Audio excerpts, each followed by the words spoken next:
Júlio Casares vai renunciar? Hoje tivemos muitos boatos em relação a isso também, e aí quero esclarecer aqui que nesse momento não. Né? O Júlio Casares, como vocês sabem muito bem, ele é um cara bastante orgulhoso, né? Então é um cara ali que tem uma exposição midiática, tem um ego, né?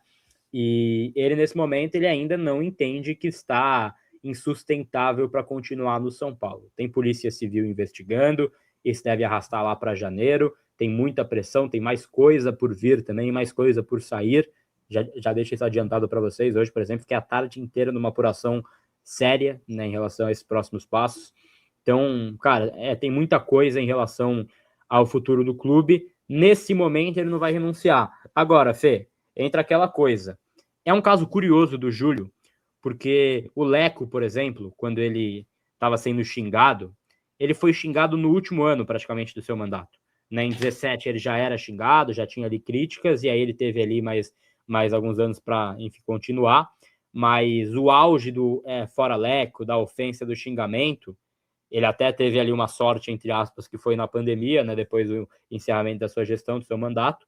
Mas, cara, não foi tão forte assim, né? Então é importante a gente observar também que o Júlio ele vai ter que, no mínimo, encarar o seu torcedor mais umas 40 vezes no estádio, né? Ele pode jogar para Vila Belmiro, pode mudar, mas ele vai ter que encarar a torcida mais 40 vezes. E eu acho que, independente do que acontecer na temporada, ele vai ser xingado em 40 jogos. Então também é algo para a gente observar. Em cima disso também, tem aquele movimento que ele pode, né, deixar o cargo, ser afastado, destituído do cargo, que parte da oposição, o STP, né, o Salve o Tricolor Paulista, que está tentando esse movimento, então, para tirar o Júlio Casares. E para que a gente possa ter maiores informações em relação a isso, né, que a gente possa, então, trazer alguns detalhes, eu quero chamar aqui Flávio Marques, conselheiro de oposição do São Paulo, né, que já esteve conosco no cast, vale também esse convite, para ele explicar um pouco, né, cara, em que pé que está esse processo, quais são os rumos, né, dessa gestão. E aí, Flávio, queria te chamar aqui à tela, muito obrigado por topar o nosso convite mais uma vez. E, assim, queria entender de forma geral, né, em que pé que está esse processo, vocês têm otimismo, pessimismo e a sua avaliação geral das últimas polêmicas que envolvem o São Paulo, Flávio. Boa noite, Gabriel, boa noite a todos que nos acompanham. Nós tivemos uma semana bastante agitada. Estamos tendo uma semana ainda bastante agitada. Eu acho que começou já há aproximadamente 10 dias, quando o nosso movimento de oposição fizemos uma carta aberta, um requerimento para que o presidente Júlio Casares renunciasse, uma vez que, no nosso entendimento, uma renúncia seria menos danosa do que um eventual impeachment que pode vir. Então, a questão da insatisfação é crescente no Conselho. Muito mais do que no Conselho, a insatisfação é crescente no clube. Eu vi que vocês fizeram a cobertura das manifestações em mais um final de semana. Então, um grupo apartidário de sócios, Nova Era, que não está vinculado a nenhum dos grupos políticos, já faz a sua segunda manifestação se reforçando. Então, não é um movimento feito pelos grupos políticos, não vem realmente da insatisfação dos sócios com isso que a gente vê, dos resultados da gestão, dos atos inadequados, do planejamento que não se sustenta, e vai crescendo essa insatisfação.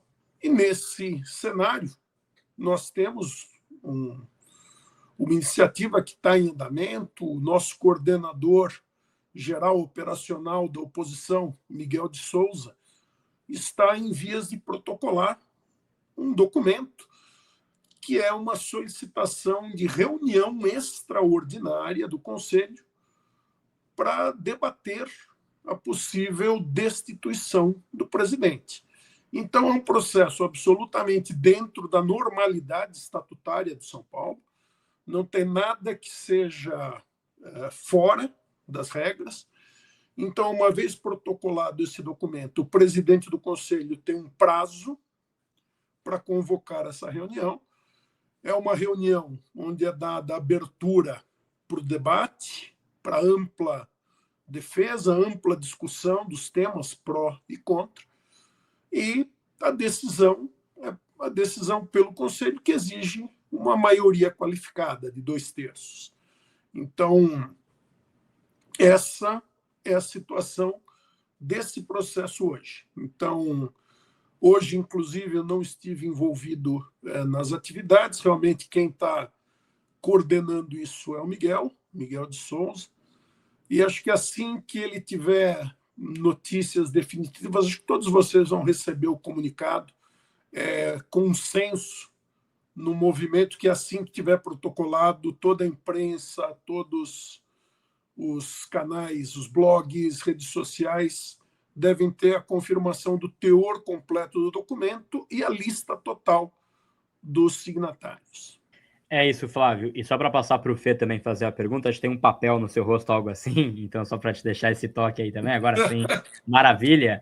Queria te perguntar a respeito de Mara e Douglas, né, 2 conselheiros do São Paulo. A Mara pediu afastamento do cargo, ela é conselheira eleita, né, então ela pode ainda participar da próxima eleição. Imagino que por esse momento, né, pela instabilidade política, ela não vai ganhar, né, ela não vai ter ali força política, se bem que o São Paulo é o São Paulo, né, e o Douglas ainda exerce a sua função de conselheiro.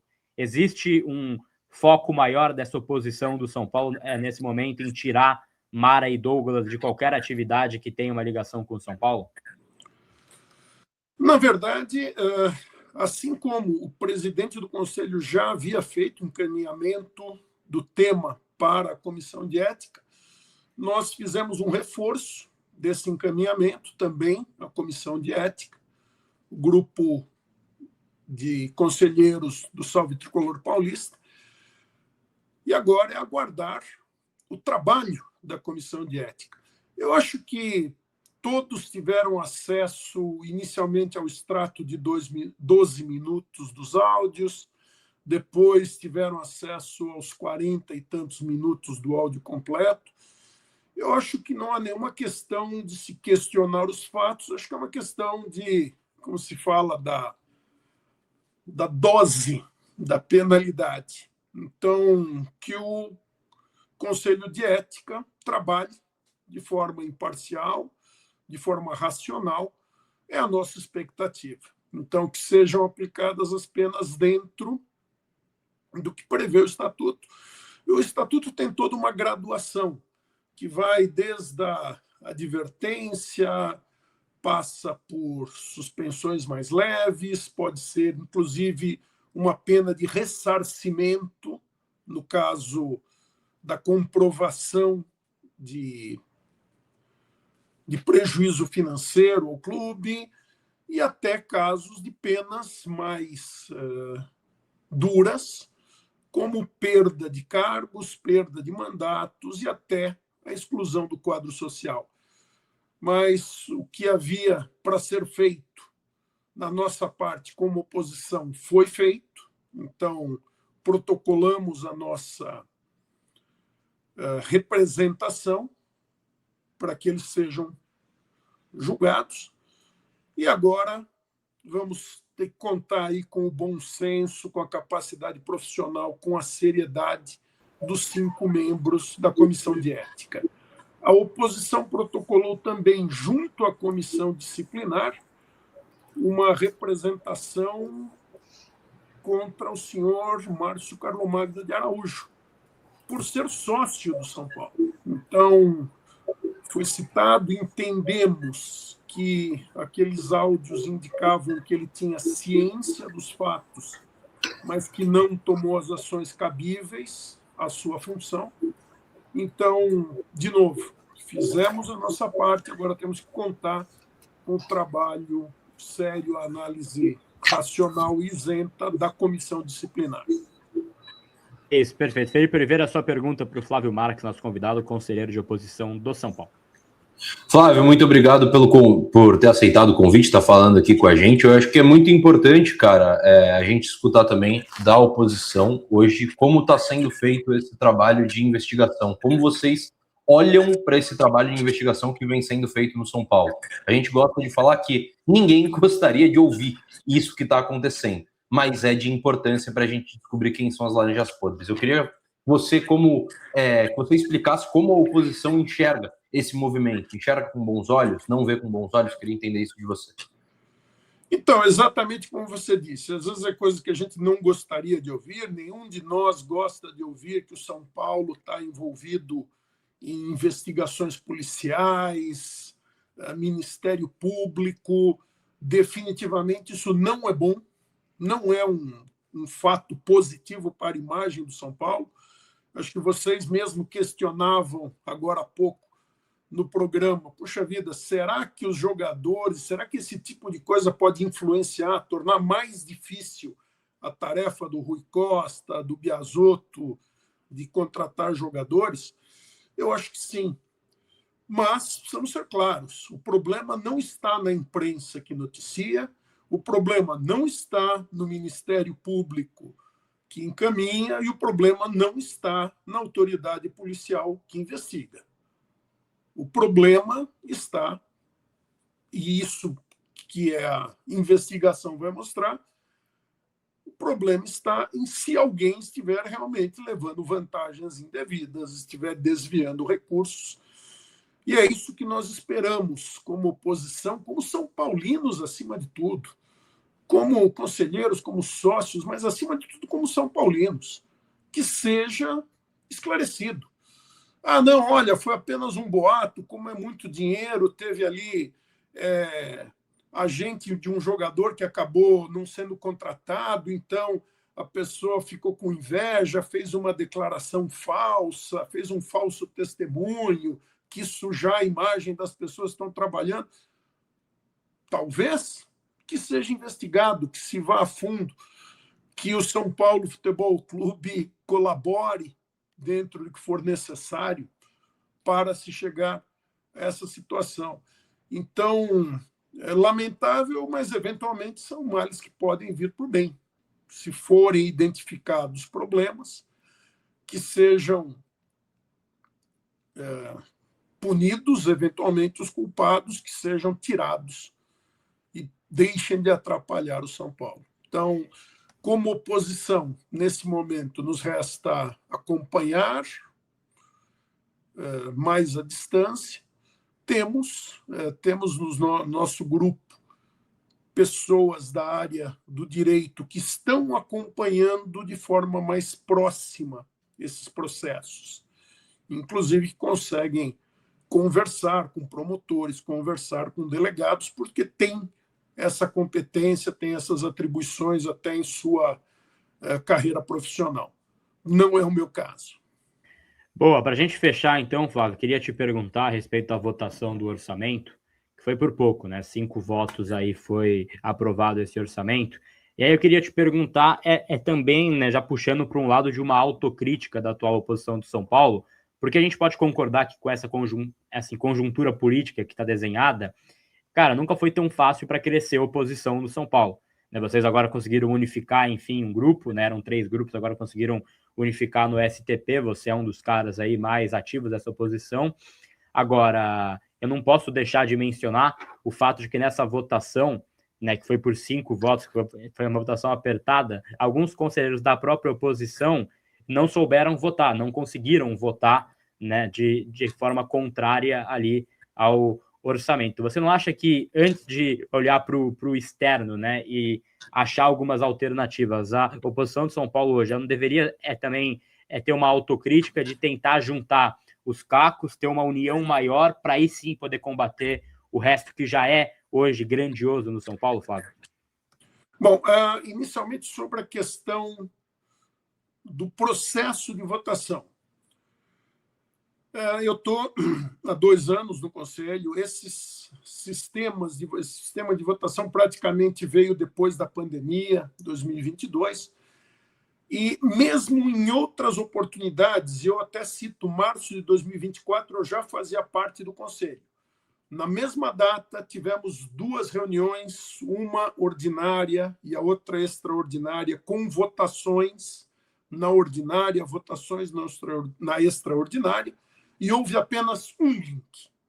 Então, os conselheiros estão acostumados nesses mais de 4 anos que votam de forma eletrônica, que uma data corresponde a um link. Ok, houve aviso por parte da secretaria. Houve aviso que dessa vez haveria 2 links. Mas algumas pessoas, acho que já estão no automático. Eles já estão tão acostumados, a gente que está aí há muito tempo, vai, vota. O fato de ter votos registrados na parte extraordinária, que eram os 2 contratos de operações financeiras, com Bradesco e Daicoval, e não ter registro de votação na pauta ordinária, que era o orçamento, aconteceu do nosso lado, mas também aconteceu do lado de conselheiros de situação. Então, houve uma alteração numa rotina e isso acabou pegando conselheiros de ambos os lados, de diferentes orientações, acabou derrubando alguns votos para um e para o outro lado. Com certeza, eu acho que uma dessas coisas, como você fala, né, o fortalecimento, lógico, foi uma derrota. Gostaria muito de ter visto esse orçamento ser derrubado, não por nada, mas porque teria que ser feita uma revisão, ao menos, no mínimo, menos ruim, porque essa submissão, esses termos são muito ruins. Mas, sim, foi uma lição aprendida de se organizar melhor, de até avaliar como estão as forças. Com certeza foi uma lição aprendida e uma votação onde ainda houve uma divisão bastante grande entre importantes grupos que formam a coalizão de situação. Então, a votação na oposição foi determinante, foi predominante, foi absoluta, contrário, não aprovo, mas nos grupos de situação não, foi bem dividida. Então, é daí que a gente percebe que existe um campo ainda para que a gente continue explicando, convencendo. Eu acho que esse é um trabalho de convencimento de que a nossa gestão financeira não está nos levando para uma situação melhor, mas sim pior. Eu acho que esse trabalho de convencimento, que é algo que eu venho me dedicando há anos, inclusive, minhas primeiras conversas com vocês, com o Sena, eu nem fazia parte do conselho ainda, mas eu já vinha defendendo essas teses da gestão. Eu acho que sim, temos muito para caminhar, para evoluir, e as perspectivas, hoje eu te diria, são de uma eleição 2026 que vai ser bastante competitiva e provavelmente a próxima gestão deve ser decidida na eleição na Assembleia Geral do clube em novembro de 2026. É isso, perfeito, Flávio. Muito obrigado pela sua participação, muito obrigado aí ao chat também pela participação. Fica a porta aberta aí quando quiser voltar ao Arquibancada. Tamo junto, grande abraço para você. Muito obrigado, boa noite, boas festas a todos. É isso, obrigado. A gente segue de olho, a gente segue na cola do São Paulo, Fê. E é muito importante ter essa versão também da própria oposição, que é quem pode nortear o debate internamente, Fê. Exatamente, Gabi. Se a gente quer ver alguma mudança, acho que muito parte pela oposição. As coisas precisam passar pela oposição. Se o modelo associativo vai permanecer no São Paulo, a mudança para o São Paulo voltar a engrenar, voltar para os trilhos, parte da oposição. Eu acho que é importante a gente ouvir uma pessoa de dentro do clube, ouvir de dentro do São Paulo o que ele está pensando sobre o que está acontecendo, né, Gabi? Eu acho essencial, né? A gente vai, cara, continuar acompanhando aí, tem muita coisa por sair nesse São Paulo, né? Tem muita coisa que a gente vai acompanhar.